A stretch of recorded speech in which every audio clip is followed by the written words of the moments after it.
Continuamos esta mañana con el estudio que estamos haciendo en la primera epístola de Juan. Epístola de Juan, primera epístola de Juan. Ya hemos visto dos partes, las dos primeras partes del capítulo 1. Vamos a mirar en el capítulo 2, los versículos del 1 hasta el 6. Vamos a ver qué nos enseña aquí hoy la palabra del Señor a través de lo que Dios inspiró en la mente y en el corazón de Juan, el discípulo amado de Jesús. Los versículos 1 hasta el 6 del capítulo 2. ¿Lo tienen allí? ¿Listo? Bueno, sigan conmigo la lectura, por favor. Hijitos míos, estas cosas os escribo para que no pequéis. Pero si alguno ha pecado, abogado tenemos para con el Padre, a Jesucristo, el justo. Él es la propiciación por nuestros pecados, y no solamente por los nuestros, sino también por los de todo el mundo. En esto sabemos que nosotros lo conocemos, si guardamos sus mandamientos. El que dice, yo lo conozco, pero no guarda sus mandamientos, el tal es mentiroso, y la verdad no está en él. Pero el que guarda su palabra, en este verdaderamente el amor de Dios se ha perfeccionado. Por esto sabemos que estamos en él. El que dice que permanece en él debe andar como él anduvo. Amén. Amén, hermanos. Dios bueno, aquí estamos frente a tu palabra. Aquí estamos lo que a través del tiempo, de la historia, tú has dicho a tu iglesia a través de esta epístola, escrita por Juan, un hombre como cada uno de nosotros, que un día anduvo lado a lado con Jesús y escuchó de él y aprendió de él. Y como él dijera, lo que desde el principio yo oí, eso yo les hago saber. Y ahora nos dice que nos escribe estas cosas con un propósito. Señor Dios, habla a través de esta tu palabra a nuestras vidas, a nuestros corazones en el tiempo de hoy. Que tu Santo Espíritu traiga esta palabra a nuestro corazón y nos permita comprenderla y aplicarla en lo que sea necesario en nuestra vida. En el nombre de Jesús. Amén, Señor, y amén. Ya vimos en los comienzos del estudio de esta epístola que Juan comienza su libro con una severa advertencia contra ideas falsas. Ideas falsas. Desafortunadamente, las ideas falsas en cuanto a todo, y la religión no se escapa, la vida espiritual, la vida cristiana no se escapa de las ideas falsas. Las ideas falsas proliferaban en el tiempo de Juan y aún desafortunadamente lo hacen quizás hoy más que nunca, por todas partes, en todo el ámbito cristiano. Yo diría que no hay nada más peligroso que falsas ideas infiltradas en la fe de la iglesia. Por eso el apóstol Pablo advertía también en su momento. Él decía que no debemos ser como niños, ¿verdad? No debemos ser como niños para que no seamos engañados por las estratagemas de hombres que emplean con astucia la palabra del error. Decía Pablo en su momento. Y eso significaba que las cosas verdaderamente eran muy serias y había que estar muy atento a las ideas que circulaban por ahí y que de alguna manera inevitablemente se metían en la iglesia, en el corazón de la iglesia, en la fe de la iglesia. Y tanto se metieron esas ideas falsas que, entre otras cosas, ya vimos hace 15 y 8 días, vimos cómo se distorsionó la imagen de Jesús, ya vimos eso, pero también se distorsionó la doctrina del pecado. Y cuando se distorsiona la doctrina del pecado, se distorsiona la imagen real que nosotros tenemos ante Dios. Se distorsionó la doctrina del pecado hasta tal punto que incluso llegó a negarse que el pecado existiera, llegó a negarse que el pecado fuera parte de nuestra naturaleza, llegó a negarse que fuéramos pecadores. Y nada quisieran más el ser humano, nada quisiéramos nosotros más o hubiéramos querido en algún momento que realmente pensar, caramba, el pecado no existe.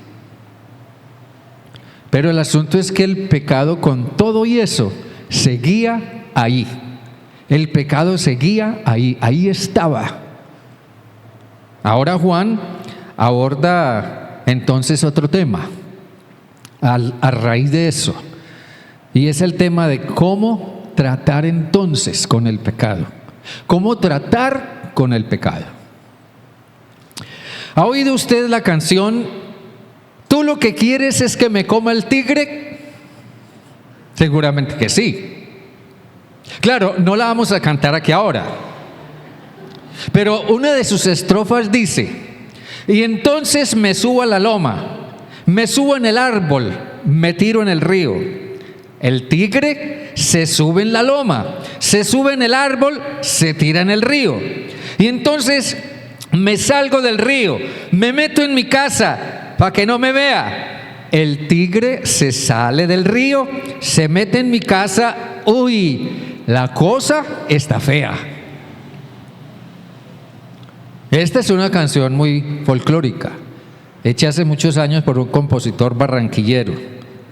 Pero déjenme decirles que tal vez él nunca se propuso eso, ni se imaginó que un pastor evangélico hubiera estado citando su canción aquí en el púlpito.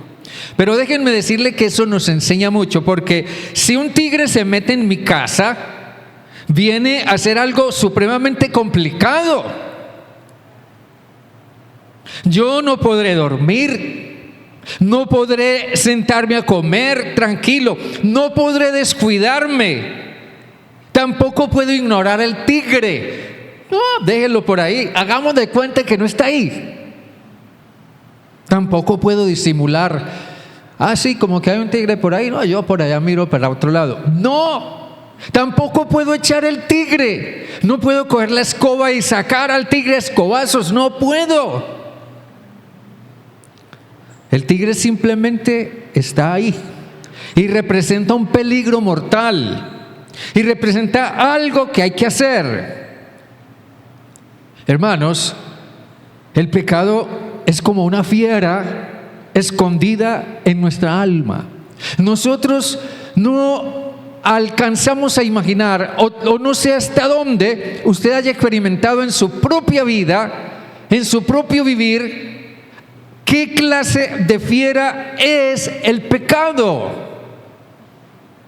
El pecado es una fiera que se ha metido en nosotros, está dentro de nosotros. Y el problema es cuando, a partir de mi propia experiencia en el pecado comienza a trascender en la iglesia. Entonces, necesariamente tengo que hacer lo que es debido con respecto al pecado. Y esto nos lleva a una pregunta: ¿cuál es entonces la forma de tratar con el pecado? ¿Cuál es la forma de tratar del pecado, de tratar con el pecado? ¿Ignorarlo? ¿Disimularlo? ¿Tratar de echarlo? ¿Tratar de hacer que parezca otra cosa? ¿Realmente funcionará eso? ¿Cómo puedo tratar realmente con el pecado? El apóstol Juan escribió de una manera muy clara a un grupo de creyentes, y por la gracia de Dios su mensaje inspirado llega a la iglesia de hoy y está llegando a esta iglesia hoy. pero él escribió con el propósito de establecer directrices o instrucciones para tratar con la realidad de nuestra naturaleza pecaminosa. Por eso él dice: estas cosas os he escrito para, dice en el versículo 1, estas cosas os he escrito para. Y eso porque había quienes estaban fijando en la iglesia unas directrices diferentes y equivocadas. Entonces el texto describe claramente esas directrices. La primera cosa con respecto a la cual Juan nos instruye es muy sencilla. Primero, desarrollen una actitud radical de evitarlo. Desarrollen una actitud radical de evitarlo. ¿Evitar qué? El pecado. Pero déjenme explicarles. Aquí en la primera parte del versículo dice: os he escrito para que no pequéis. Estas cosas os he escrito para que no pequéis. Desde luego que la idea de ser cristiano es no pecar. Esa es la idea, no pecar. Alguien decía: la meta del cristiano es no pecar, ni siquiera cometer un solo acto de pecado. Esa es la idea, esa es la meta. Pero antes de ampliar eso un poco más, déjenme decirle que hay algo que yo llamaría el colmo del pecado. Y el colmo del pecado es pecar con respecto al pecado. Pecar con respecto al pecado. Por eso Juan dice: no pequéis. Para comprender esto, déjenme decirles el sentido de pecado que Juan utiliza aquí. El sentido de pecado aquí es errar el blanco. Errar el blanco. Como quien dispara hacia un blanco y no acierta, o se equivoca, da en otro lado o dispara para otro lado. Errar el blanco. O sea, pecar con respecto al pecado significa no equivocarse con respecto a la apreciación o concepto del pecado. En los tiempos de Juan, y lo que motivó la escritura de esta epístola fue el movimiento gnóstico. Ya les he hablado un poco de eso. El movimiento gnóstico que comenzó a surgir a finales del primer siglo del cristianismo. Gnóstico viene de la palabra gnosis, que significa conocimiento. Y era un movimiento filosófico y espiritual que promovía el alcance del más alto conocimiento que alguien pudiera tener en cuanto a lo espiritual o a lo eterno o a lo que está más allá del alcance de nuestros sentidos. Y ellos comenzaron a infiltrar esas ideas, algunos gnósticos que hicieron cristianos en la iglesia. Entonces ese movimiento gnóstico representó un problema serio para la iglesia en sus inicios, por la ideología que promovía y permítame usar la palabra, la revoltura de cosas espiritual y moralmente, de la cual crearon una, entre comillas, doctrina.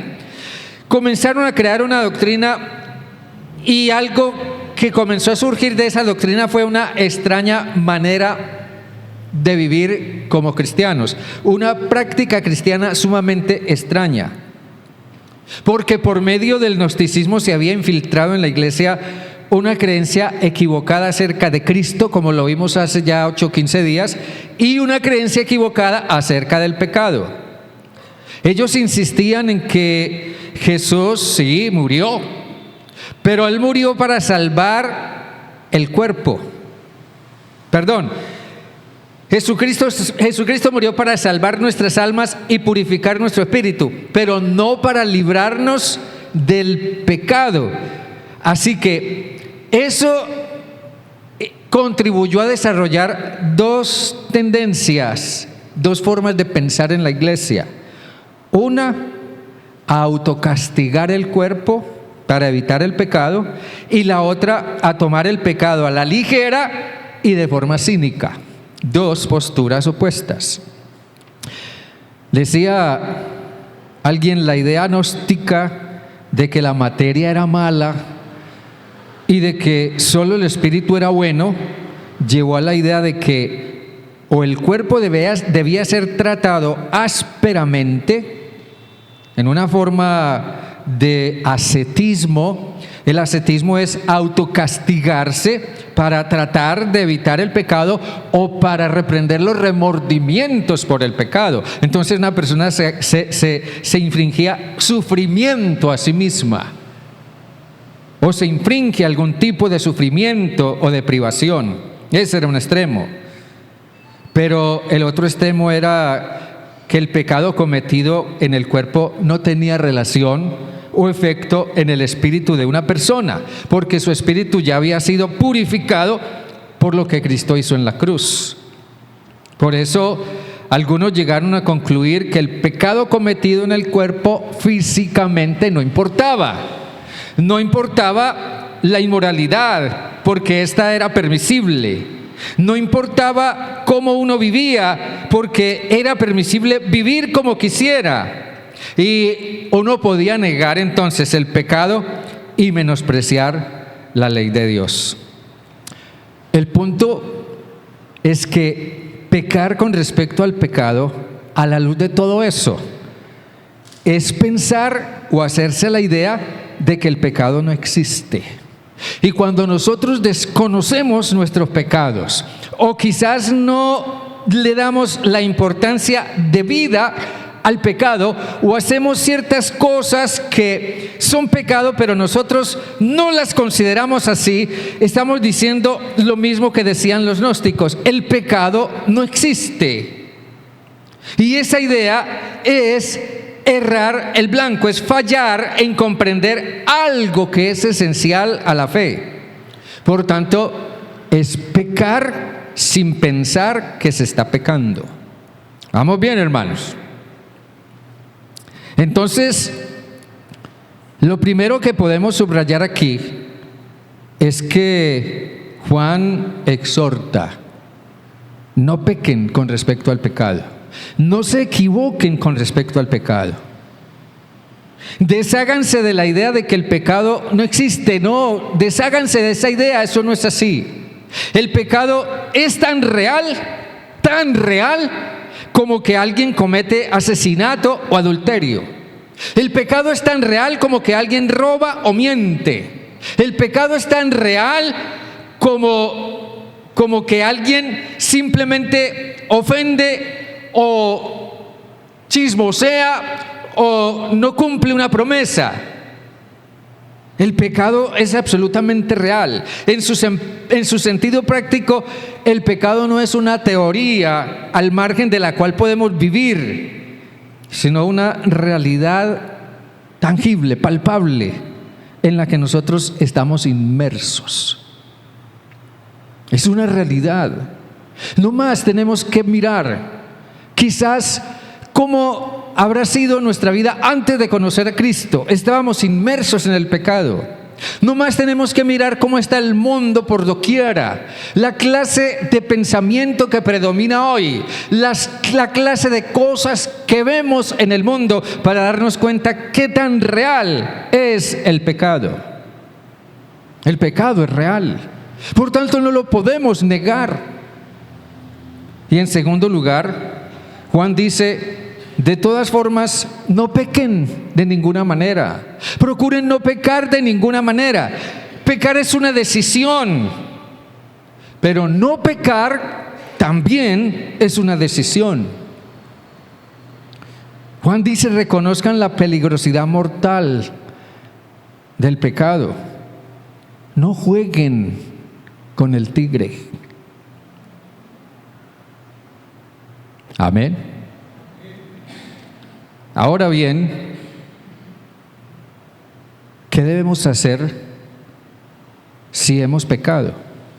¿Qué debemos hacer si llegamos a ser conscientes del pecado en nuestra vida? Juan dice muy sencillo, y es la segunda directriz: reconocer que hemos pecado y mirar a Cristo. La segunda parte del versículo 1 dice: pero si alguno ha pecado,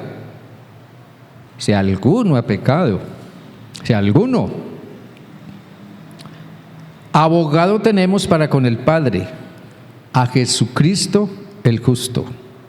Él es la propiciación por nuestros pecados, y no solamente por los nuestros, sino también por los de todo el mundo. En esto sabemos que nosotros lo conocemos si guardamos sus mandamientos. El que dice yo le conozco, pero no guarda sus mandamientos, el tal es mentiroso, y la verdad no está en él. Yo me he preguntado muchas veces, no sé si usted se haya hecho esa pregunta alguna vez: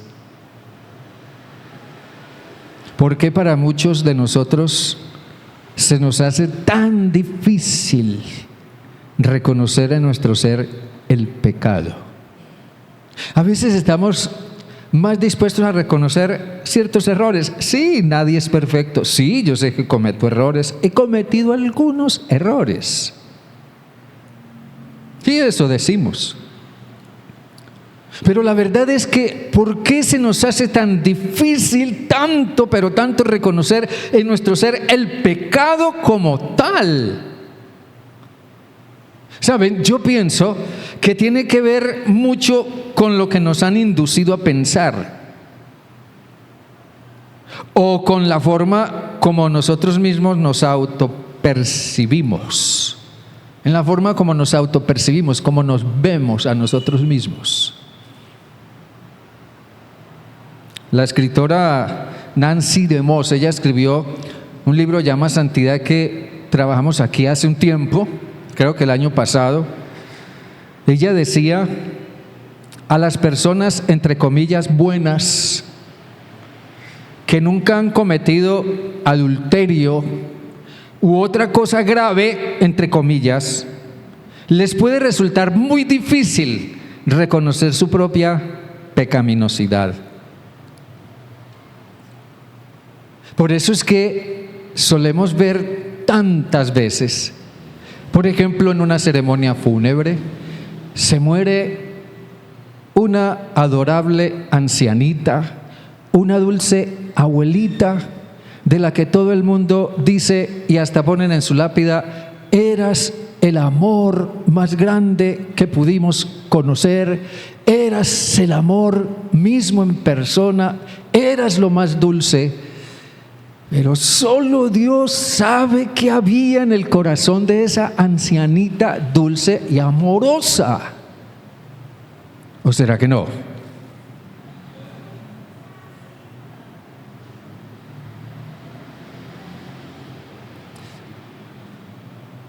Se nos hace difícil ver la realidad del pecado en nuestra vida. Cuando somos como el fariseo, la parábola, hablábamos de él hace 8 días. El fariseo, la parábola, se paró a un lado del publicano, se puso de pie y dijo: Dios, gracias porque yo no soy como los otros hombres. Y era verdad, él no era como los otros hombres. Él dijo también: gracias porque no soy ladrón. Y era verdad, él no era ladrón, nunca había robado. Pero él dijo también: gracias porque no soy injusto. Y seguramente era así, él no era injusto. Gracias porque no soy adúltero. Y él no era adúltero. Y él dijo también: gracias porque no soy como este publicano. Y es cierto, él nunca había traicionado su propia patria. Él dijo: ayuno, y seguro que ayunaba mucho. Y él dijo también: diezmo, doy de todo lo que recibo, doy mi diezmo. Y seguro que diezmaba. Pero paradójicamente es allí donde tenemos verdaderos problemas para reconocer el pecado en nuestra vida. Alguien que se autopercibe de esa manera tiende a autojustificarse, a enorgullecerse por ser tan bueno. Y tal actitud es pecado. porque nos estamos equivocando. Estamos errando el blanco acerca de nosotros mismos. El pecado es nuestra naturaleza misma, la cual produce lo que es natural: pecados. Nuestra naturaleza pecaminosa produce pecados. Jesús lo dijo.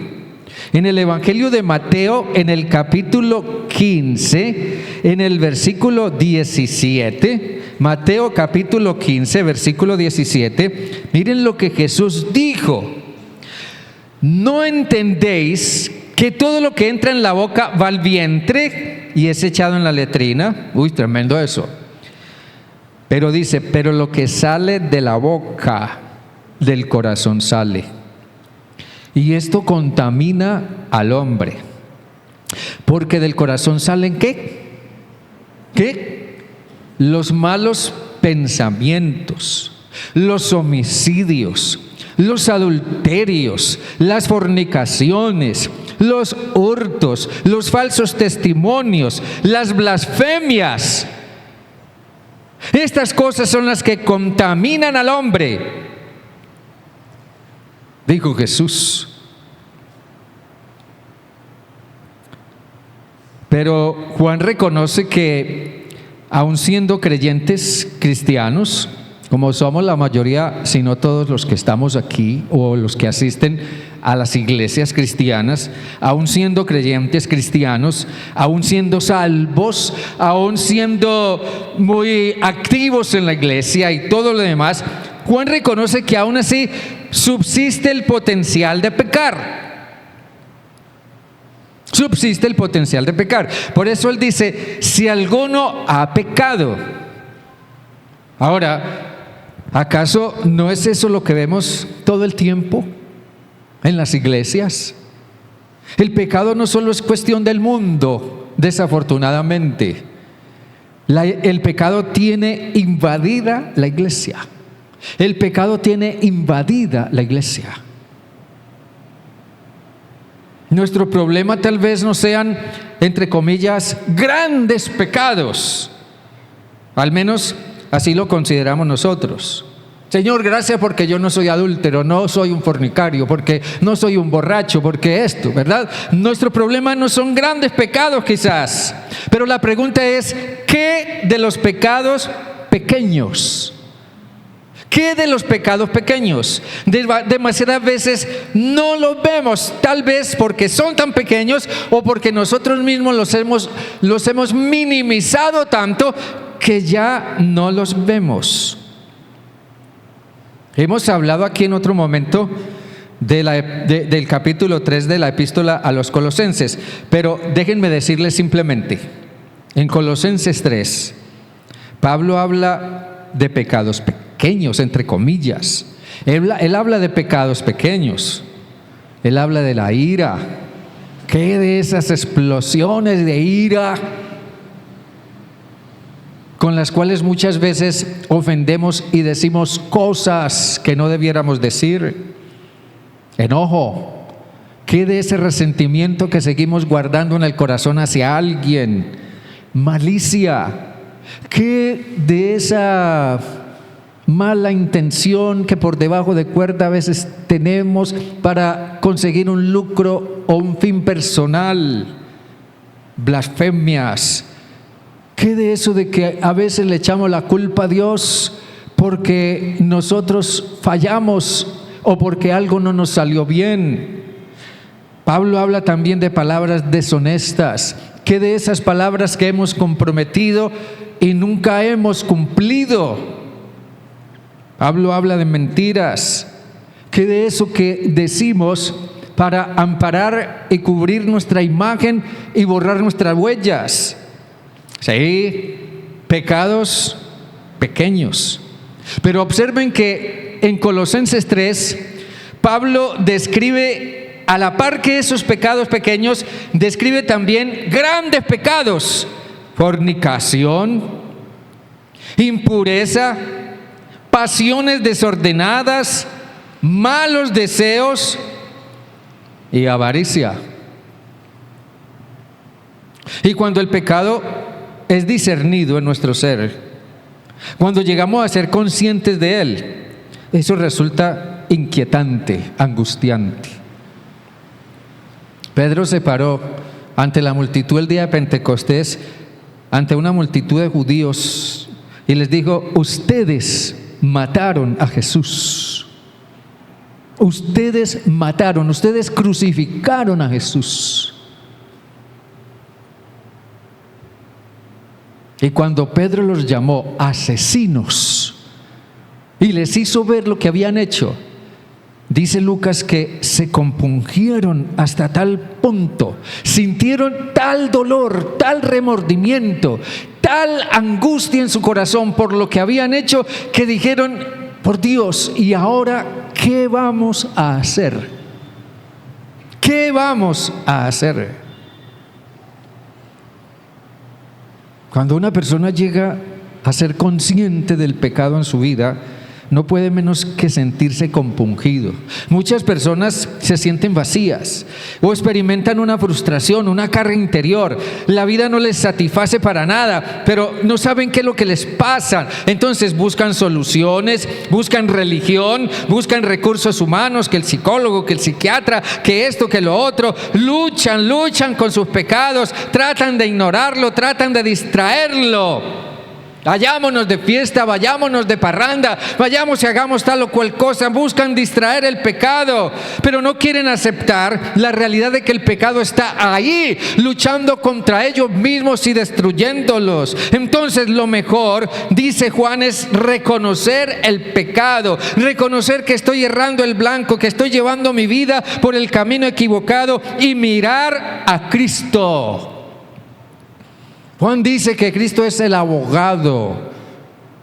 Dice: abogado tenemos para con el Padre.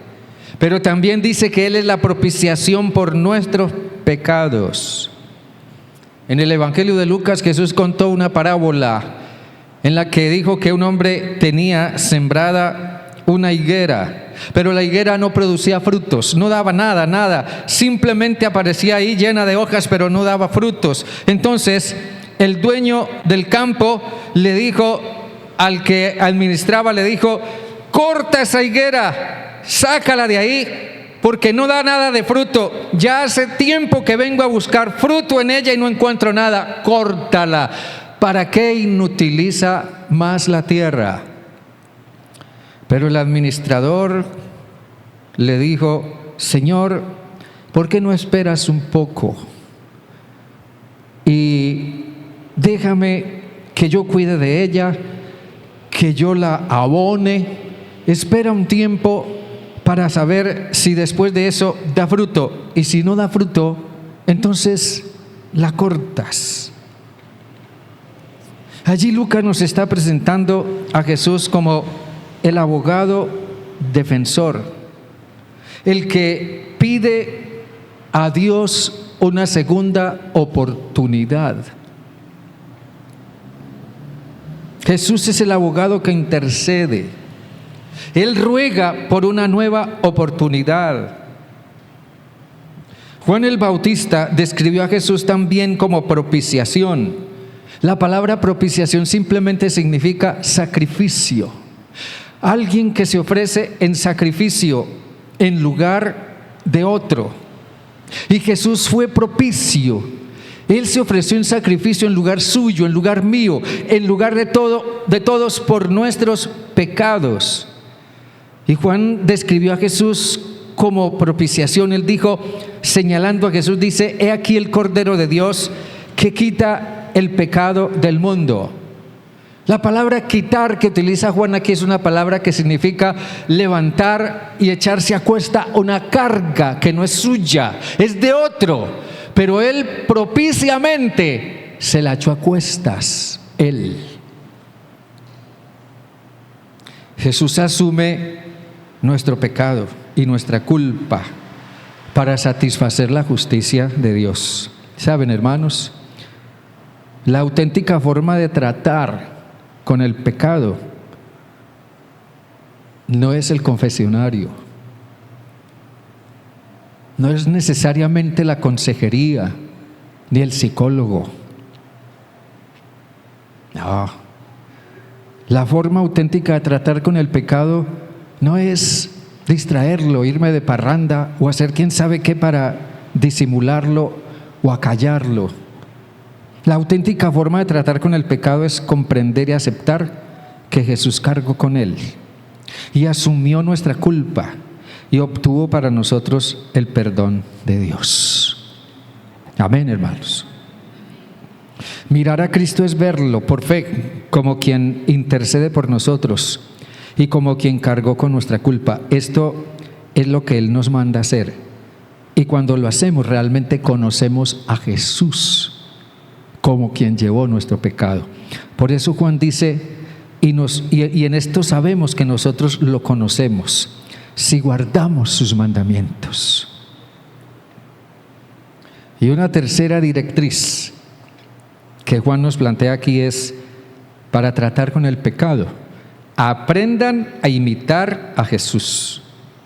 Aprendan a imitar a Jesús. El versículo 5 termina diciéndonos, versículos 5 y 6, pero el que guarda su palabra, versículos 5 y 6, el que guarda su palabra, en ese verdaderamente el amor de Dios se ha perfeccionado. Por esto sabemos que estamos en Él. El que dice que permanece en Él debe andar como Él anduvo. Jesús guardó la palabra de Dios. Guardar la palabra de Dios es obedecer la palabra de Dios. Es vivir la palabra de Dios. Es tomar la palabra de Dios y aplicarla de una manera práctica, sincera, franca, comprometida. Y Jesús guardó la palabra de Dios de esa manera. Por eso Jesús nunca pecó. Él es el único que nunca pecó. Pero nunca pecó porque Él guardó la palabra de Dios.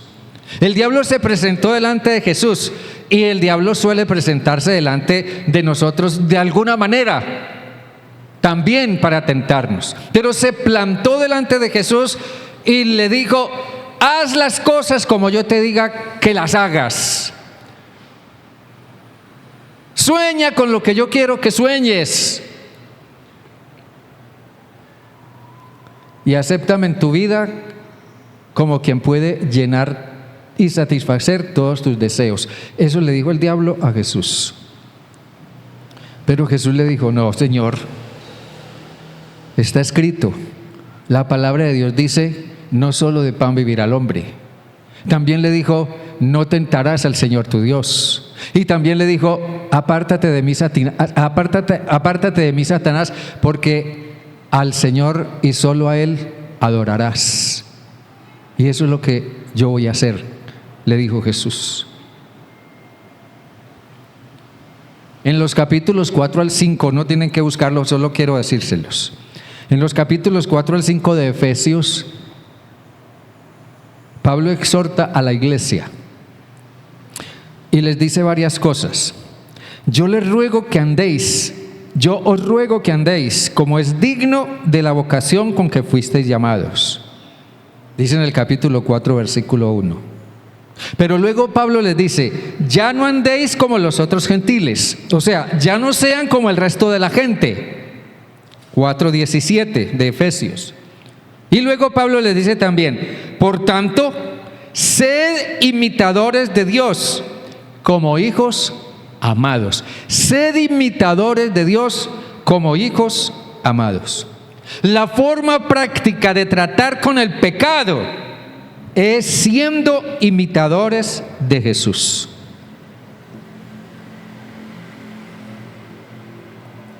La forma práctica de tratar con el pecado es siendo imitadores de Jesús. Pedro decía en su epístola, en su primera epístola: porque a esto fuisteis llamados,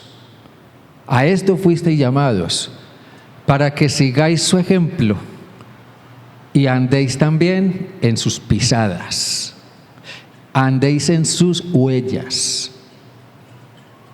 Yo pienso que la salida que Pedro mismo encontró para salir del laberinto, del pozo de sus continuos fracasos, fue aprender a imitar a Jesús. La verdad es que solo podemos imitar a alguien si aprendemos a conocerlo pasando mucho tiempo con él. Si pasamos mucho tiempo con una persona, en alguna manera aprendemos sus costumbres, aprendemos su tono de voz, aprendemos sus ideas, aprendemos sus sentimientos, aprendemos en mucho a ser como esa persona. Si pasamos mucho tiempo con alguien. Así que aprender a pasar tiempo con Jesús paulatinamente irá haciéndonos más como Él. El sentido esencial de la vida cristiana está en cultivar una relación con Jesús que nos haga como Él. Y eso es lo que nos mantendrá alejados del pecado. Alguien dijo una vez: cerca de Jesús, lejos del pecado. Lejos de Jesús, cerca del pecado. Y Juan termina diciéndonos,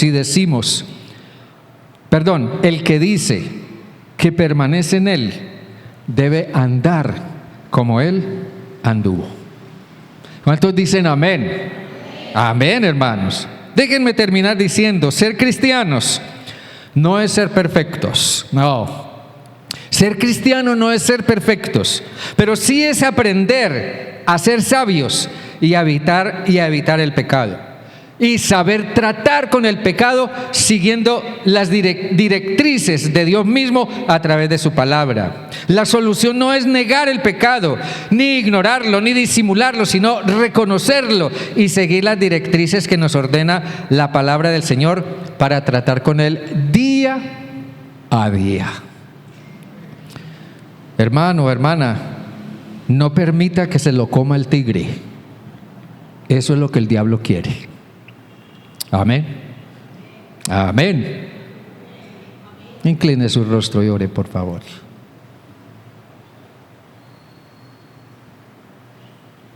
Digo, bueno, ¿cuánto tenemos aún por aprender? Y sobre todo, ser francos y sinceros delante de ti. Saber tomarnos el tiempo cada día para examinar nuestro corazón, examinar nuestras actitudes, examinar nuestras costumbres, examinar nuestra forma de vivir y nuestra forma de pensar, examinar las ideas falsas y diferenciarlas de las verdaderas que se nos meten en la cabeza, ya por el influjo de la cultura, ya porque lo vemos en otros, o ya porque alguien nos lo dijo, o porque alguien en alguna manera nos hizo pensar así. Vivimos en un mundo que no es fácil. No es fácil ser cristiano. Sobre todo es peor si dependemos de nosotros mismos. Ayúdanos a saber autopercibirnos, Señor Dios, porque lo más sabio, lo más franco, lo más sincero que podemos hacer es reconocer que somos pecadores, que somos propensos al pecado aún y que necesitamos, Señor, depender de ti día a día y momento a momento. Ayúdanos a no engañarnos con falsas ideas con respecto al pecado, porque sea como fuere, eso no hará que el pecado se vaya, simplemente continuará ahí y continuará haciendo daño y más daño a nuestra vida y a nuestra alma. Gracias, Dios, por abrirnos el camino de la gracia y porque podemos venir a ti tal como somos y saber que tú nos recibes, nos aceptas. Gracias porque Jesús un día dijo: el que a mí viene, yo no lo echo fuera. Señor Dios, que sepamos venir a ti con nuestra carga, nuestro dolor, nuestro pecado, nuestra culpa, nuestra lucha, lo que sea, sabiendo que tú nos recibes, nos aceptas y nos perdonas. Pero ayúdanos a ser francos y sinceros contigo. Y ayúdanos a examinar nuestro corazón y nuestra vida con sabiduría. Ayúdanos a tratar el pecado en nosotros a la luz de las instrucciones que nos da tu palabra. Y en todo tú seas honrado y glorificado, Padre, por siempre, en el nombre de Jesús. Amén y amén. Dios me les bendiga, mis hermanos, grandemente. Denle ese aplauso.